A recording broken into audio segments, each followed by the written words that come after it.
I wasn't even planning on filming a video today, but I feel cute, so I'm gonna take advantage of that.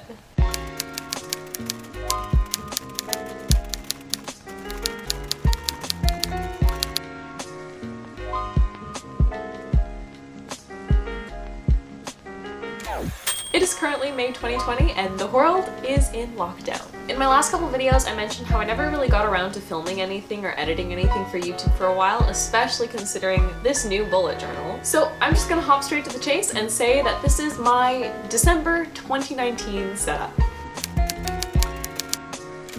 The theme I was going for in December 2019 was a winter mountain kind of theme. I didn't really want to go for one of those basic December themes like Christmas or snow or cold or, you know, stuff like that.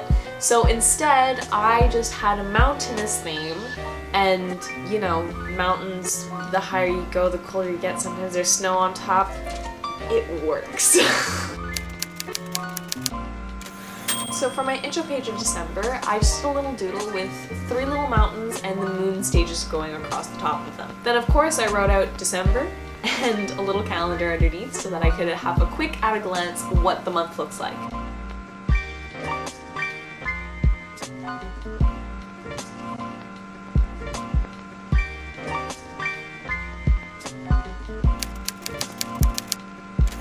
That being said, the next page over is my gratitude log for the month, and I just wrote gratitude across the top, and I added a couple hanging lights because why the hell not? What I usually do for my gratitude log is I highlight every second line so that it's easier to tell which line you're writing on, but instead of just using one color, I thought it would be fun to alternate the 2 blue colors that I'm using this month, and it turns out it was. It made the page a little bit more, what's the word?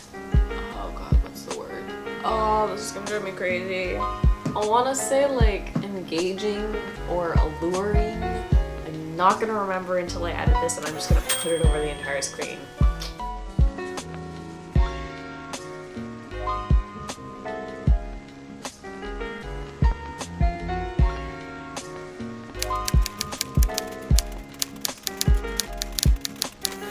For the next 2 pages, I decided to keep it relatively simple, and I used the same design across the bottom of both pages.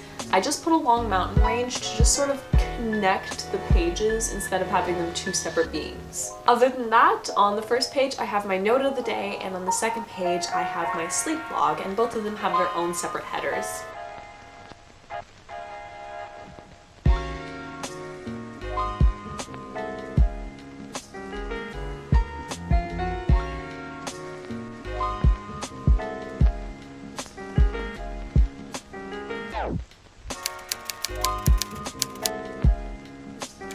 Then, of course, I had my mood tracker, and I'm actually in love with this design. It was so easy to do, and it looked really good in the end. Not to mention, I had really fun writing the irregular letters on top for the header. The entire thing was so angular and mountainy and just...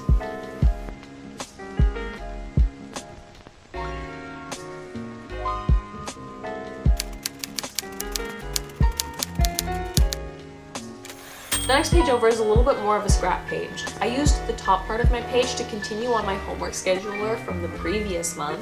For the rest of the page though, I just filled it with my brain dump for the rest of the month.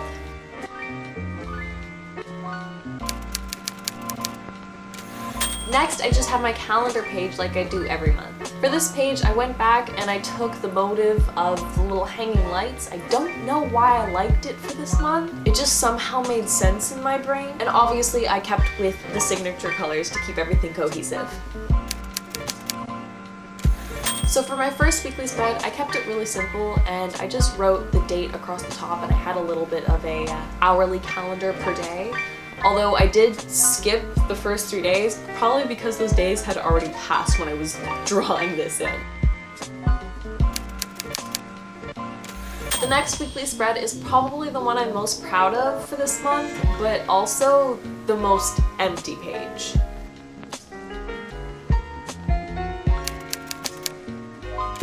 Then I tried to have a little bit of fun and drew a little doodle of snowflakes for every day of that week, but I find it kind of strayed from my theme of the month, so I didn't do that again, as cute as it was. The next weekly I find looks a little bit like a mess. I tried to reincorporate the hanging lights from previous in this month. It just didn't really work. And I also don't know why I did this, but I just split up one of the pages into 2 days instead of 3 like I usually do. The following page I also somehow, for some reason, just put 2 days instead of 3. It was probably because of the 24th and the 25th, so I figured a lot of stuff would be going on those days because it's Christmas! But then a lot of stuff wasn't going on.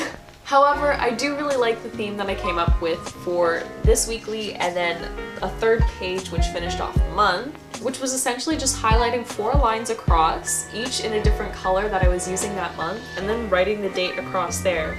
And I don't know, I really liked the look of that. It kept it cohesive but simple at the same time. Finally, for the last page of December 2019 and the last page of 2019 itself, I wrote out just a list of stuff that I wanted to complete before 2020. I did not complete even half of them. It was really bad. It was just a lot of stuff that I had to do. So yes, that was the end of me trying to catch up in 2019. Well, 2019's over, now I gotta catch up 2020.